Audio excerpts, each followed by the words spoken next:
بسم الله الرحمن الرحيم.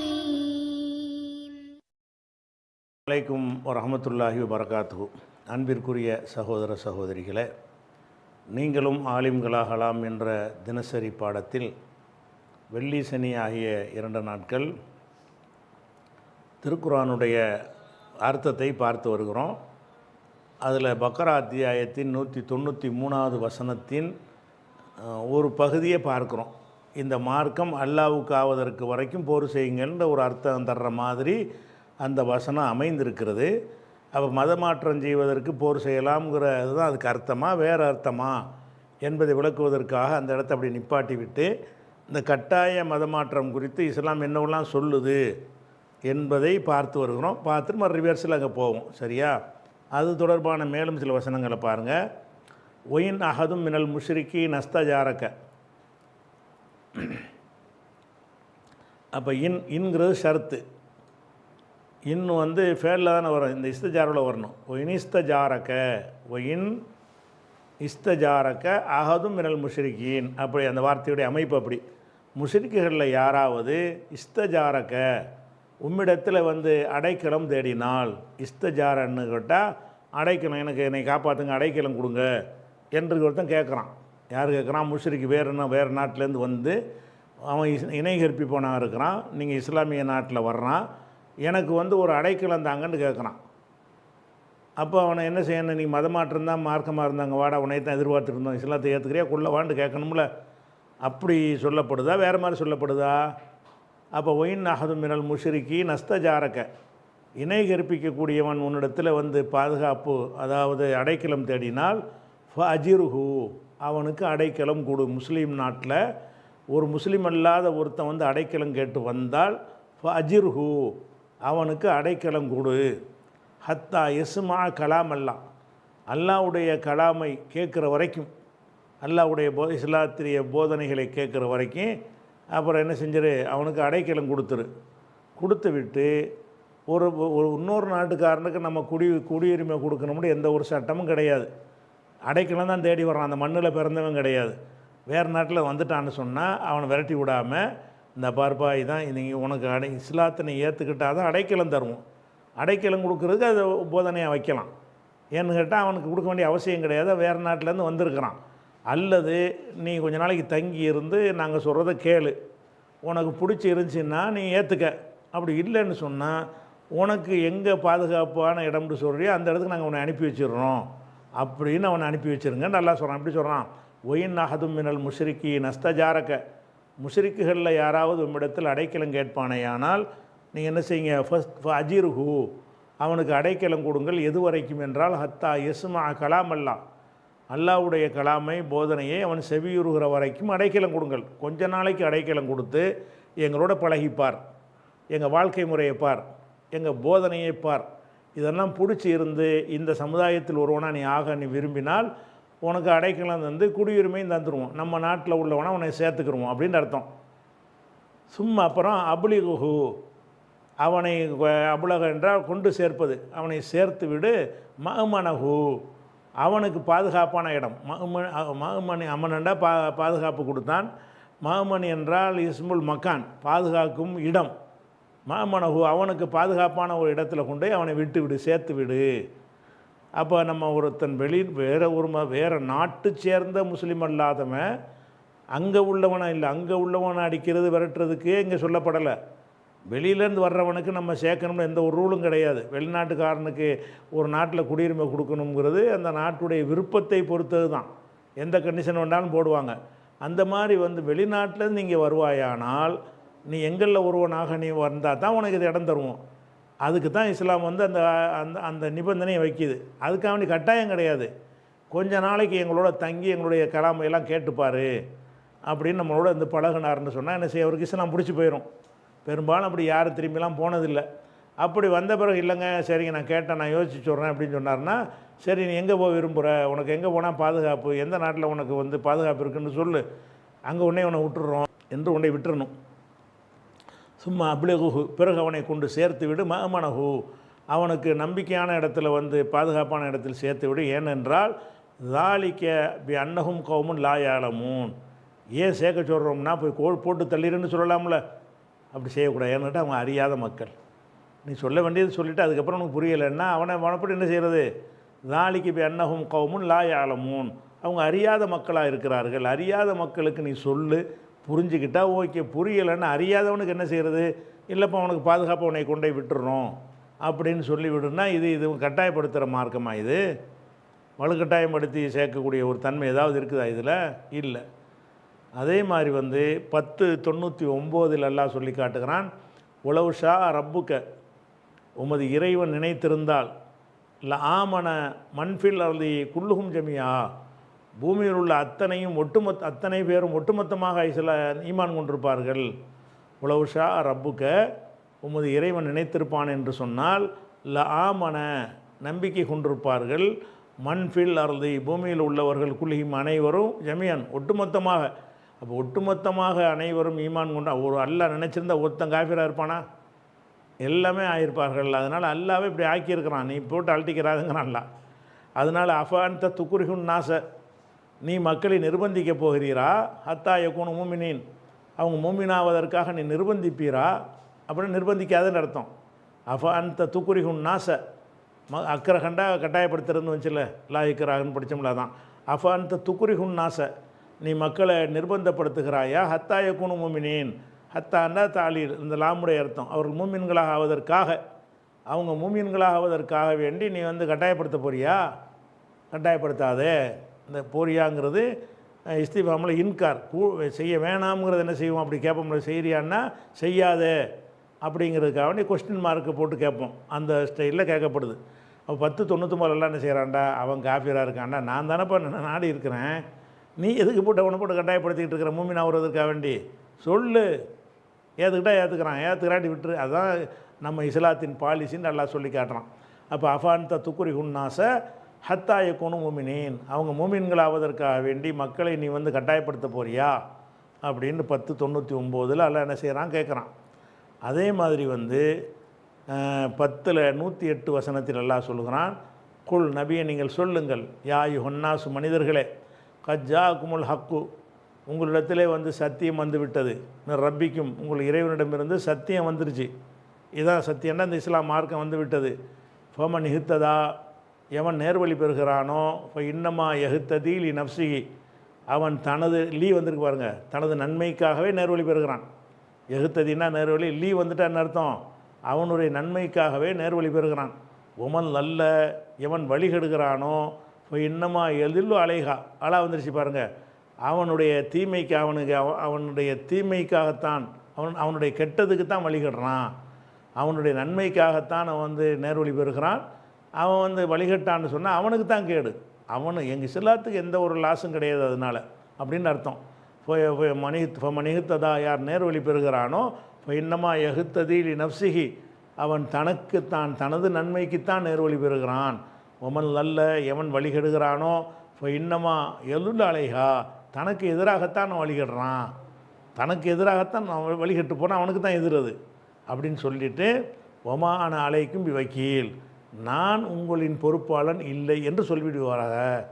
இந்தாப்பா நேர்வழி வந்தால் வா, உனக்கு நல்லது, வாராட்டி உனக்கு கெட்டது, நான் ஒன்றும் உங்களுக்கு பொறுப்பாளர் கிடையாதுன்னு என்ன அர்த்தம்? பரிபூர்ண சுதந்திரம் வழங்குதா? பரிபூர்ண சுதந்திரம் கொடுக்கக்கூடிய ஒரு மார்க்கத்தில் வலுக்கட்டாயம் இருக்குமா? நிர்பந்தத்துக்கு இடம் இருக்குமா? இருக்காது. மாநாளைக்கும் வக்கீல், நான் உங்களுக்கு பொறுப்பாளர் இல்லை என்று நபியை விட்டு அல்லாஹ் சொல்லுகிறான். இது 10:108 வசனத்தில் நீங்கள் பார்க்கலாம். அதே மாதிரி 11:28 அல்லாஹ் சொல்லி காட்டுகிறான். இது ஒரு நபி சொன்ன ஒரு விஷயம். எது? ஷுவைப் நபி அவங்க சொன்ன ஒரு விஷயம். என்ன சொல்கிறாங்கன்னு, யா கௌமி, என் சமுதாயமே, ஆராய்த்தும் இன் குன்து அலா பையினத்தின் ரப்பி, நான் எனது இறைவனுடைய ஆராய்த்தும்னா எனக்கு சொல்லுங்கள், இன் குன்து அலா பையினத்தின் ரப்பி, நான் என் இறைவனிடமிருந்து தெளிவான சான்றில் இருந்து, ஆத்தானி ரஹமத்தம் என் இந்திகி, அவன் தன் புறத்திலிருந்து எனக்கு அருளையும் தந்திருந்து, இப்போ உம்மியது அழைக்கும், அது உங்களுக்கு மறைக்கப்பட்டிருக்குமேயானால், நுல்சிமுக்கு மூஹா, அதற்கு உங்களை நாங்கள் கட்டாயப்படுத்த போகிறோமா? அந்தும் லஹா காரிகூன், நீங்கள் அதை வெறுத்து கொண்டிருக்கும் நிலையில் உங்களை நான் கட்டாயப்படுத்த போகிறோமான்னு கேட்குறாரு.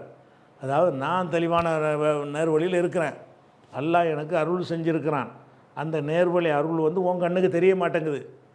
என்கிட்ட இருக்கிற அந்த சிறந்த கொள்கையுடைய சிறப்பு உனக்கு தெரிய மாட்டேங்குது.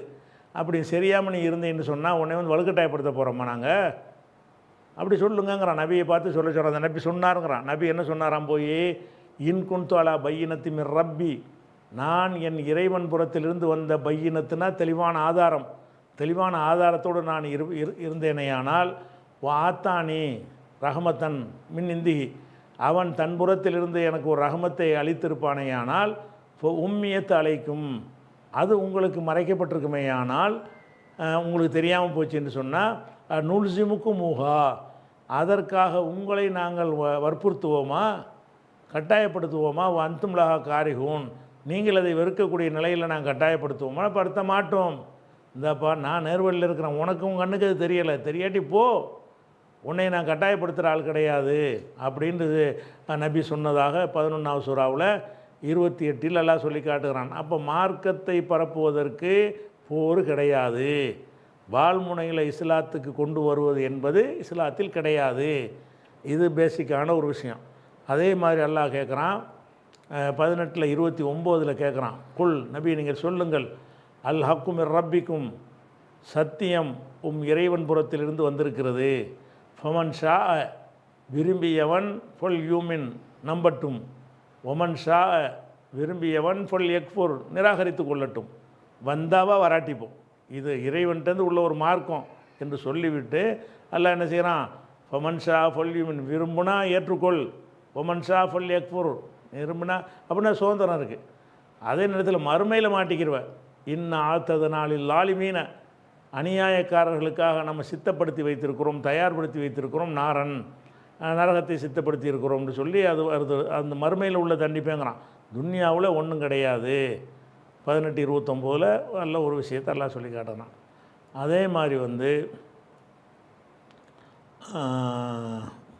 27 91 92 27 வந்து 91 92 என்ன வருதுன்னு கேட்டால், இன்னமா உமிர்த்து, நான் கட்டளையிடப்பட்டிருக்கிறேன், அன் ஆபுத, வணங்குவதற்கு, ரப்பஹாதிஹில் பல்தத்தி, இந்த ஊரின் இறைவனை, இந்த ஊர் என்பது மக்கா, அல்லது ஹர்ரமஹா, அல்லாஹ் புனிதமாக்கி இருக்கிறானே இந்த ஊர், புனிதமாக்கிய இந்த ஊரின் இறைவனை வணங்க வேண்டும் என்று தான் நான் கட்டளையிடப்பட்டிருக்கிறேன்.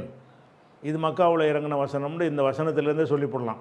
இந்த ஊர்னு சொல்லி வருதில்ல, இந்த ஊருடைய இறைவனை வணங்குவார் நான் கட்டளையிடப்பட்டிருக்கிறேன்னா இது மக்காவில் இருக்கும்போது அருளப்பட்ட வசனம். உலகு அவனுக்கே உரித்தானது, குல்லு ஷையின், எல்லா பொருட்களும் அவனுக்கே சொந்தம்.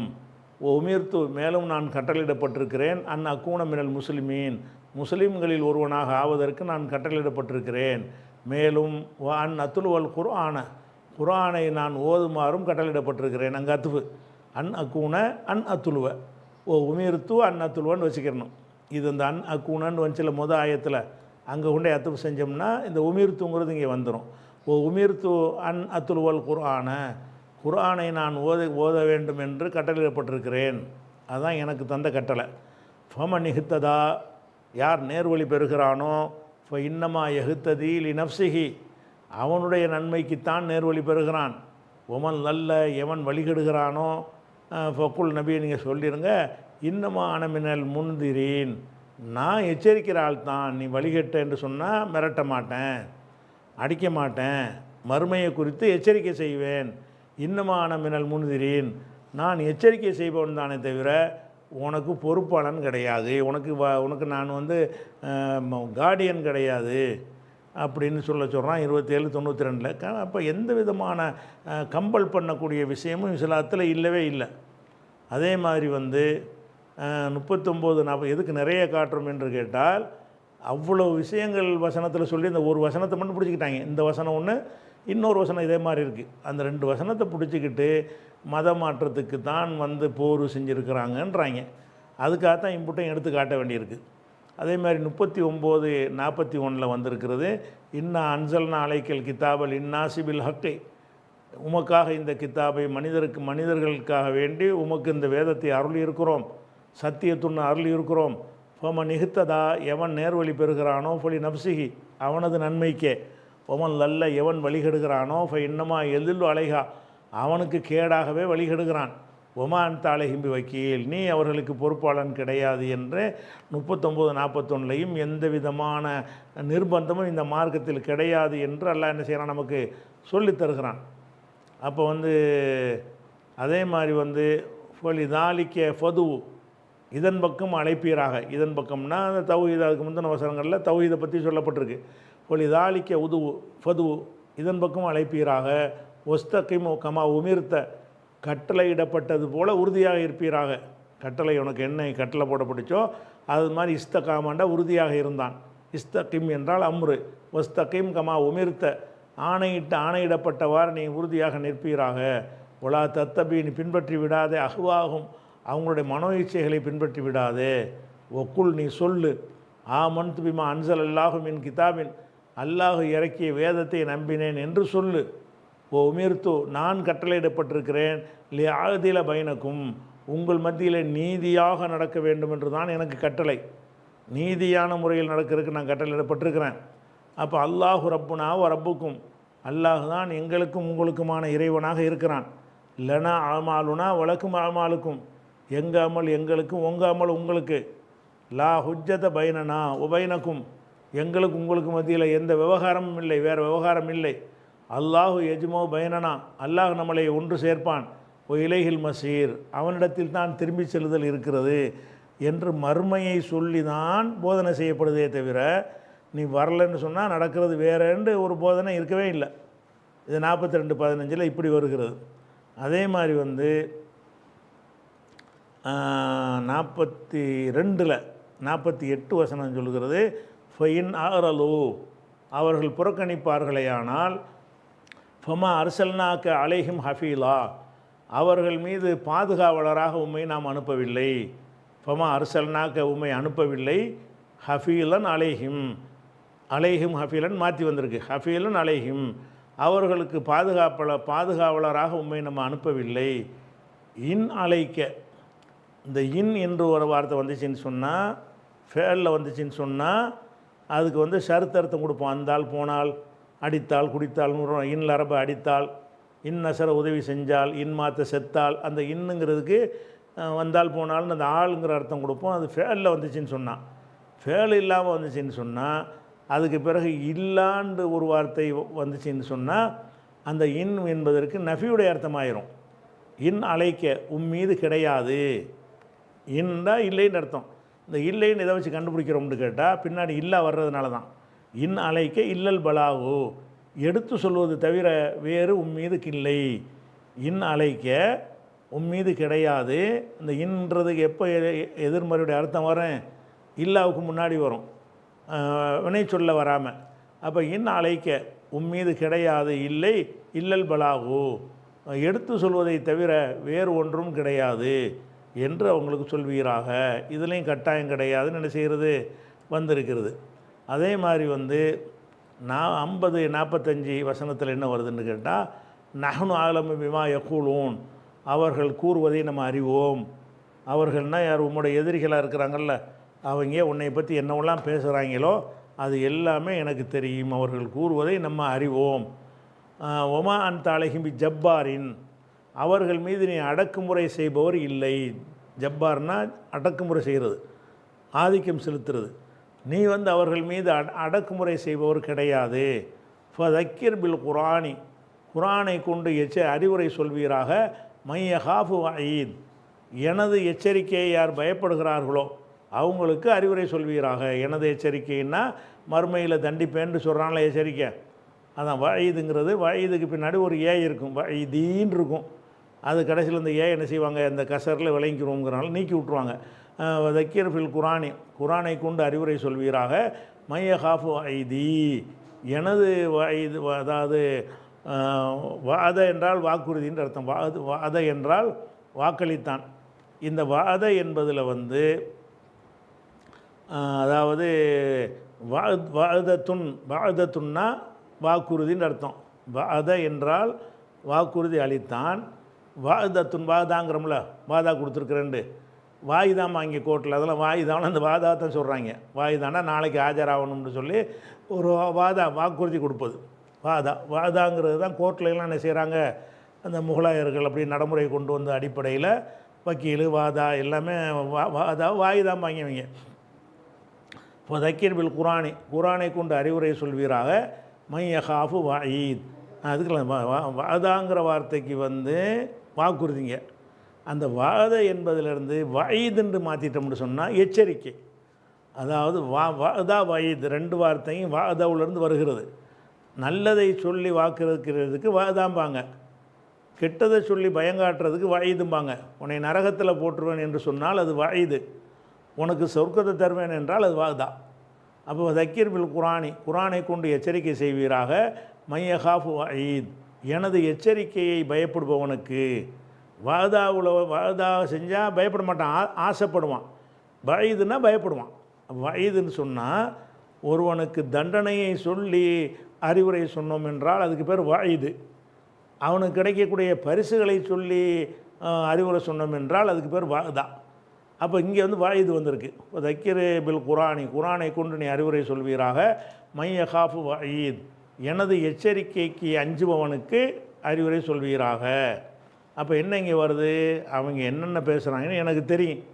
உமக்கு எதிராக என்னென்ன மூலம் பேசுகிறாங்க, பேசுனதுக்காகவே போய் அவங்கள அடிக்கலாம், அவங்கள தாக்கலாம். ஆனால் அப்படி செஞ்சிடாத, நீ ஜப்பார் கிடையாது. மான் தலைகிம்பி ஜப்பாரின், அவர்கள் மீது ஆதிக்கம் செலுத்துகிற வேலை உனக்கு கிடையாது.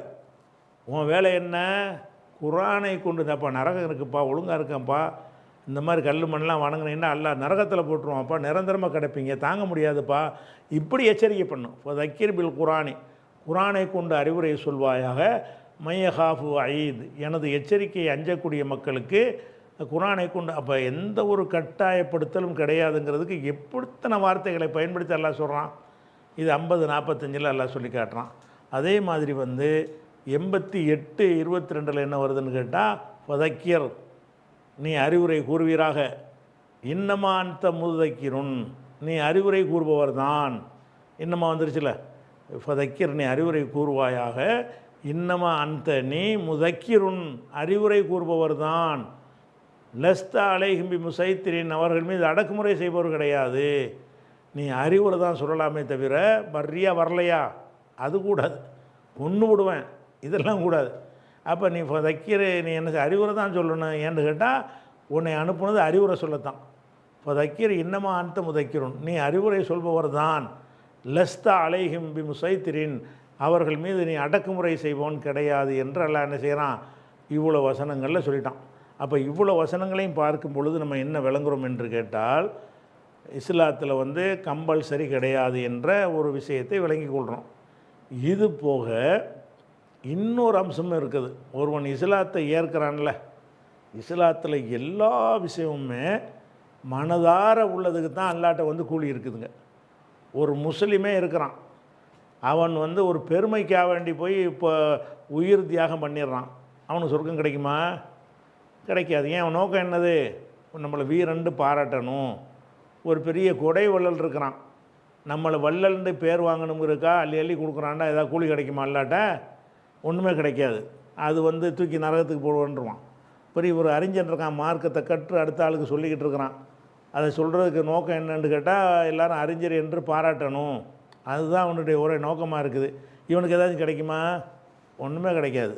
அப்போ அதே மாதிரி தான் இஸ்லாத்துக்கு வரேன்னா எதுக்கு இருக்க, அல்லாஹ் வந்து கல்பை பார்க்குறவனாக இருக்கிறான். கல்பை பார்க்குற இறைவன் வந்துக்கிட்டு கட்டாயப்படுத்தி ஒருத்தனை வர சொன்னால் அவன் நிஜமாக வருவானா? அல்லாஹ் வந்து முஸ்லீமாக இருந்துக்கிட்டு இருக்கிறவனே சில செயல்களை வந்து பெருமைக்கு செஞ்சால் ஏற்றுக்கிற மாட்டேன்னு சொல்கிறான். முகஸ்துதி செஞ்சால் கூலி இல்லைங்கிறான், வேறு நோக்கத்துக்கு செஞ்சால் கூலி கிடையாதுங்கிறான். மறுமை நன்மையை மட்டும்தான் நீ எதிர்பார்த்து எந்த ஒரு காரியத்தையும் நீ செய்யணும்னு அல்லாஹ் வந்து நமக்கு போதிக்கிறான். அப்போ நம்ம இஸ்லாமியர்கள் செய்கிற அமல்களுக்கே வந்து என்ன தேவைங்கிறான், மனதார விளங்கி நீ செய்கிறியா, உணர்ந்து செய்கிறியா, அல்லாவுக்குன்னு செய்கிறியா, அப்போ தானே கூலி தர்றாங்கிறான். அப்போ அந்த பேசிக் இது மாற்றமாக வருமா இல்லையா? ஒருத்தன் இஸ்லாத்துக்கே அவனுக்கு விருப்பமே இல்லை, கத்தியை காட்டணுன்னு இஸ்லாத்துக்கு வர்றாங்கிறான். அது எப்படி அல்லாட்ட முஸ்லீம் ஆவான்? அல்லா தான் கல்பை பார்க்குறவனாச்சுல. நீ உலகத்தில் கணக்கில் சேர்த்துக்கலாம், முஸ்லீம் சேர்த்துக்குருவீங்க, அல்லாவிடத்தில் ஒன்று முஸ்லீமாக இருப்பானா? அப்போ வந்து அப்போ கட்டாயப்படுத்தல் எப்படி வரும்? இப்போ எல்லா காரியத்துக்குமே இஸ்லாம் என்ன அளவுகோல் வச்சுருக்குன்னா, ஒரு 10 பைசா நீ தர்மம் செஞ்சாலும் சரி, அதனுடைய நோக்கம் என்னவாக இருக்குன்னு இறைவனுக்காக இருக்கணும். அதனுடைய நன்மையை உணர்ந்து அது அல்லாஹ்வுடைய பரிசுகளை எதிர்பார்த்தவனாக நீ என்ன செய்யணும், அந்த அந்த காரியத்தை செய்யணும். அப்படி இருக்கிற நேரத்தில் வந்து கட்டாயப்படுத்தி ஒருத்தனை வந்து இஸ்லாத்துக்கு கொண்டு வர்றோன்னு அப்படி ஒரு கான்செப்ட் இஸ்லாத்தை இருக்குமானால், அது உங்கள் உலக கணக்குக்கு வேண்டாம், அது ஒர்க் அவுட் ஆகும். அல்லாட்ட அதுக்கு அது இஸ்லாம் அதுக்கு பேர். அவன் எந்த ஒரு மனசில் நம்பிக்கை இல்லாமல் நீங்கள் கத்தியை காட்டினதுக்காக வேண்டி லா இலாஹ இல்லல்லாஹ்னு சொல்லிட்டான்னா, அவன் வந்துக்கிட்டு சொல்லி அல்லாட்ட ஏதாவது கூலி கிடைக்குமா அவனுக்கு? ஒன்றுமே கிடைக்காது. அப்போ அந்த பேசிக்கில் வச்சு பார்த்தாலும் கட்டாயப்படுத்தி வர்றதுங்கிறது என்பது கான்செப்டே கிடையாது. அது ஒரு விஷயத்தை வச்சுக்கிறணும். இன்னொரு விஷயம் என்னென்னு கேட்டால், பொதுவாக மனிதனுடைய சைக்காலஜி ஒன்று இருக்குது. கட்டாயப்படுத்தணும்னு சொன்னால் ரொம்ப மூர்க்கமாக எதிர்ப்பான். கட்டாயப்படுத்தாமல் விட்டிங்கன்னா அவனும் சைலண்ட்டாக போயிட்டுருப்பான். கட்டாயப்படுறியா வரலையான்னு என்ன செய்வான், நடிச்சுக்கிட்டு சந்தர்ப்பம் பார்த்துக்கிட்டு அப்புறம் பொங்கி எழுந்துருவான். மூர்க்கமாக வந்து தாக்க ஆரம்பிச்சிருவான். அப்படி கட்டாயப்படுத்தி இருக்குமானால் அப்போவே அவங்கெல்லாம் திரண்டு இஸ்லாத்தை அழிச்சிருப்பார்கள். கட்டாயப்படுத்தும் போது அவனுக்கு வெறுப்பை தான் உண்டாக்குமே தவிர, கட்டாயப்படுத்துறதுக்காக வேண்டி என்ன செய்ய மாட்டான், ஒருத்தன் ஏற்றுக்கிறவே மாட்டான். மனிதனுடைய சைக்காலஜிலே அப்படி இருக்கிறதுங்க. அவனுக்கு அவனுக்கு பிடிக்காத ஒன்று சொன்னீங்கன்னா வேணும்னே செய்வான். பிடிக்காத ஒன்றை சொன்னீங்கன்னா கட்டாயப்படுத்தினீங்கன்னா, அடே ஏன்டா பீடிலாம் குடிக்கிற, புகை பிடிக்காத அவனுக்கு கெட்டதுன்னா நம்ம மூஞ்சில் ஊதிட்டு போயிடுவான். வழங்குதா? அந்த மாதிரியான ஒரு மனிதனுடைய தன்மை அந்த மாதிரி இருக்கிறது. அப்படி இருக்கும் பொழுது கட்டாயப்படுத்தி வாண்டு இப்படி எப்படி இது வந்து சாத்தியப்படும், எப்படி இது செஞ்சுருப்பாங்க? கட்டாயப்படுத்தி ஒருத்தன் வந்தான்னா நமக்கு கெட்டது தான், அது நடிக்கத்தானே செய்வான். அவன் கட்டாயப்படுத்தி வந்தான்னு சொன்னால் அவனை இஸ்லாத்தில் சேர்த்துக்கிருவோம். நம்ம சபைகள்லாம் வந்து உட்காருமா, அவன் நம்ம பேசுகிறலாம் அவனுக்கு தெரியும், நம்முடைய திட்டங்கள்லாம் அவனுக்கு புரியும், அவன் மூலமாக எதிரிகளுக்கு போகும், நமக்கு கேடாவில் போயிடும். கட்டாயப்படுத்தி ஒருத்தனை சேர்த்தோம்னா அவனாக உணர்ந்து திருந்தி வந்தான்டான்ட்டா அது இஸ்லாத்தில் பிடிப்பாக இருப்பான். அவனை வலுக்கட்டாயம் பண்ணி வர்றியா வரலையான்னு வாழை வச்சு காட்டி மிரட்டி அவனை வர வச்சிட்டோம்னு சொன்னால் நம்ம சபைகளில் உள்ள விஷயங்கள் எல்லாம் கேட்கும்போது வெறுக்கத்தானே செய்வான். அவன் விரும்பி வரலையில் வெறுக்கத்தான் செய்வான். வெறுத்து என்ன செய்வான், நமக்கு எதிரானவர்கள்ட்ட போய் நம்மளை பற்றின நியூஸ்களை எல்லாம் கொடுப்பான். அப்படி கொடுக்கும்போது என்ன ஆகும்னா நம்ம சமூகத்துக்கு கேடாவில் முடிஞ்சிடும். கட்டாயப்படுத்தி ஒருத்தனை இஸ்லாத்தை சேர்ப்பது வந்து நமக்கு கேடு தரக்கூடியதாகுமா நன்மை தரக்கூடியதாகுமா? அதனால் கட்டாயப்படுத்தல்ன்ற விஷயத்தை வச்சு நம்ம நாட்டில் குறிப்பாக ஜாஸ்தியாக செய்கிறாங்க. முஸ்லீம் மன்னர்கள்லாம் என்ன செஞ்சாங்க, கட்டாயப்படுத்தி இஸ்லாத்தில் சேர்த்தாங்க அப்படின்னு சொல்கிறாங்க. அவங்களுக்கு வந்து முதல்ல இஸ்லாத்தை தாவா செய்யணுங்கிற ஒரு கொள்கையில் முஸ்லீம் மன்னர்லாம் இருந்தாங்க. அவங்களில் எவனுமே முஸ்லீமாக வாழவே இல்லை. முஸ்லீம் இந்தியாவாண்ட முஸ்லீம் மன்னர்களுக்கு அவனுக்கு இஸ்லாத்தில் பற்றும் பிடிப்பும் இருந்தால் தானே அடுத்த ஆள் வரணும்னு எதிர்பார்ப்பான். அவனே முஸ்லீமாக வாழவில்லை, அந்த புறத்தில் ஆட்டம் போட்டுக்கிட்டு இருந்தான். எல்லா மன்னர்கள் மாதிரி சொகுசு வாழ்க்கை வாழ்ந்தாங்க. பிறகு அரண்மனை கோட்டை கொத்தலங்கள் கட்டி வாழ்ந்தாங்க. செத்துப்போன பொண்டாட்டிக்கு மக்கள் வரி பணத்தில் தாஜ்மஹாலை கட்டினாங்க. இருந்த ஒரு பயலும் ஹஜ்ஜிக்கு போனது கிடையாது மன்னராக இருந்து. அப்போ அவங்களே இஸ்லாத்தில் ஒரு பேணுதல் இல்லாதவங்களா, ஏதோ ஒரு நாடு பிடிக்கன்னு வந்த ஒரு விஷயந்தானே தவிர அவங்க இஸ்லாத்தை மேலோங்க செய்கிறதுக்கு வந்தாங்களே அந்த நாட்டுக்கு இல்லை. இஸ்லாத்தை மேலோங்க செய்கிற எந்த ஒரு காரியத்தையும் அவங்க செய்யவே கிடையாது. அப்படி இருக்கும்போது வந்துக்கிட்டு முஸ்லீம் மன்னர்கள் இந்த நாட்டுக்குள்ளே வந்து நம்மளையெல்லாம் இந்துக்களாக இருந்தவர்கள்லாம் முஸ்லீம் ஆகிட்டார்கள்னு சொன்னால் அவனை பார்த்தா நம்மளாம் இஸ்லாத்துக்கு வந்தோம். இந்த முஸ்லீம் மன்னர்கள் வராமல் இருந்தால் இஸ்லாம் இன்னும் ஒரு 50 மடங்கு ஜாஸ்தியாக வளர்ந்துருக்கும். இப்போ இந்தியாவில் இருக்கிறதை விட இன்னும் பன்மடங்கு ஜாஸ்தியாக வளர்ந்துருக்கும். ஏன்னு கேட்டால் அவங்கள பார்த்ததுனால நிறைய பேர் வராமல் போயிட்டான். ஒழுங்கான இஸ்லாம்டா என்னென்று இஸ்லாத்தினுடைய புத்தகத்தையும் முஸ்லீம்களுடைய நடவடிக்கைகளையும் பார்த்து அது விட்டு சுதந்திரமாக விட்டுருந்தோம் என்று சொன்னால் இன்னும் அதிகமான பேர் வந்திருப்பாங்க. அப்போ இஸ்லாம்ங்கிறது வந்து இந்த மாதிரி கட்டாயத்தில் வர்றவே கிடையாது என்பது என்ன செய்யணும், நம்ம முதல்ல விளங்கி வைத்து கொள்ள வேண்டும். அப்போ விஷயத்துக்கு வர்றோம். என்ன வர்றோம், ஓ காத்திலூஹும், அவங்களோடு போர் செய்யுங்கள், ஹத்தா லாத்த கூன ஃபித்னத்துன், ஃபித்னா இல்லாமல் போவதற்காக வேண்டி போர் செய்யுங்கள். போர் செஞ்சால் ஃபித்னா இருக்காது. ஃபித்னாண்டா என்ன அர்த்தம்னா பலவீனர்கள் மீது அடக்குமுறை செய்யக்கூடிய அந்த செயல் இருக்குல்ல, அது இருக்குது. அதுக்கு பேர் தான் ஃபித்னா. அந்த ஃபித்னா வந்து இருக்காது, போர் செய்யுங்க. மேலும் ஓ யக்கூன தீனுல் இல்லா, தீன் என்பது அல்லாஹ்வுக்குரியதாக ஆக வேண்டும் அப்படின்னு வருது. இப்போ தீன்டா என்ன அப்படின்னு பார்த்தீங்கன்னா, தீன்கிற வார்த்தை குர்ஆனில் ஏராளமான வசனங்களில் இடம்பெற்றிருக்கிறது. குர்ஆனில் வந்து இவ்வளோ வசனங்கள், இந்த தீன்கிற இடம்பெற்றிருக்கிற வசனங்களை பூரா காட்டுறேன் பாருங்களேன். இவ்வளோ வசனங்கள் தீன்கிற வார்த்தை, தீன்கிற பேரில் தீன்கிற வார்த்தை இடம்பெற்ற வசனம் இவ்வளோ இருக்குது. பேஜாக ஓடுது, அவ்வளோ வசனங்கள் இருக்குது. ஒவ்வொரு வசனங்களையும் ஒவ்வொரு அர்த்தத்தில் வருகிறது. அப்போ எந்தெந்த அர்த்தம்லாம் அதுக்கு இருக்கிறது, எந்தெந்த இடத்துல என்னென்ன அர்த்தம் கொடுக்கலாம் அப்படிங்கிறதையெல்லாம் தெரிஞ்சு கொண்டு இந்த அர்த்தங்களில் இந்த இடத்துக்கு எந்த அர்த்தம் பொருத்தமானதாக இருக்கும். கண்டிப்பாக மதம்ங்கிற தீனுங்கிற மார்க்கம்ங்கிற அர்த்தம் இல்லை, ஆனால் அந்த சொல்லுக்கு அந்த அர்த்தம் இருக்கிறது. அந்த அர்த்தம் மட்டும் இல்லை, வேறு அர்த்தங்களும் இருக்கிறது. ஆனால் கண்டிப்பாக நம்ம என்ன செய்ய முடியாதுன்னு கேட்டால் அந்த அர்த்தத்தை கொடுக்க இயலாது. ஏன் இயலாதுன்னு கேட்டால் நம்ம இவ்வளோ நேரம் சொன்ன ஆதாரம் தான். இவ்வளோ நேரம் சொன்னோம்ல, அந்த தீன் மார்க்கத்தில் நிர்பந்தம் இல்லை, கட்டாயம் கிடையாதுன்னு, அதனால் ஆயிடுச்சு. அதனால் நம்ம இன்ஷால்லா அடுத்த வாரத்துக்கு அப்போ தீனுக்கு என்ன தான் அர்த்தம் கொடுப்பது, அது எந்த அர்த்தம் எந்த இடத்துல பொருத்தமாக இருக்கும் என்பதை தக்க காரணத்தோடு இன்ஷால்லா நம்ம அறிந்து கொள்வோம். அஸ்ஸலாமு அலைக்கும்.